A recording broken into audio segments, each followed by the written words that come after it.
সমাজে বর্তমানে বউ ব্যবসাটা এত মাত্রায় বেড়ে গিয়েছে যে সবাই বিয়ে করার পরেই চিন্তা করে যে ফেসবুকে কাপল ব্লগ বানাবে, ফেসবুকে ভিডিও বানাবে।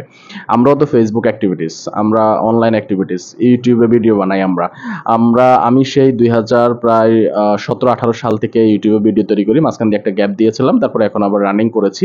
তো আমি তো বিয়ে করেছি আলহামদুলিল্লাহ। আমার স্ত্রী অনেক, আল্লাহ আমাকে ভালো একজন স্ত্রী দিয়েছেন আলহামদুলিল্লাহ। আমি তো কখনো অনলাইনে টাকা কামানোর সিস্টেম আমি সবকিছু জানি। আমি তো কখনো অনলাইনে টাকা কামানোর জন্য আমার বউকে সামনে নিয়ে আসি না। কেন আনবো? দরকার আছে কোনো? হ্যাঁ? আল্লাহ যা রিজিকে রাখছে তাই হবে। আমি নিজে কথা বলে যতটুকু ইনকাম করতে পারি ততটুকুই করব। আমার বউকে সামনে নিয়ে আসার কোনো দরকার নাই। আলহামদুলিল্লাহ আমার বউও সুন্দরী আছে। তো সুতরাং এই যে এভাবে একটা ট্রেন্ডিং হয়ে গেছে। বিয়ে করার পরে বউকে নিয়ে কাপল ব্লগ তৈরি করা, টাকা কামানোর নেশা, টাকা কামানোর ধান্দা, এটা একেবারে ব্যাপক হারে বিস্তার পেয়ে গেছে আমাদের সমাজে। এটা বন্ধ করা উচিত বলে আমি মনে করি। দর্শক, রুমিয়া আহমেদের কথাগুলো আপনাদের কাছে কেমন লেগেছে কমেন্টস করে জানাবেন। যদি ভালো লাগে ভিডিওতে একটি লাইক দিবেন, শেয়ার করে অন্যকে দেখার সুযোগ করে দিবেন এবং চ্যানেলে নতুন হলে অবশ্যই সাবস্ক্রাইব করে পাশে থাকা বেল আইকনটি বাজিয়ে রাখবেন।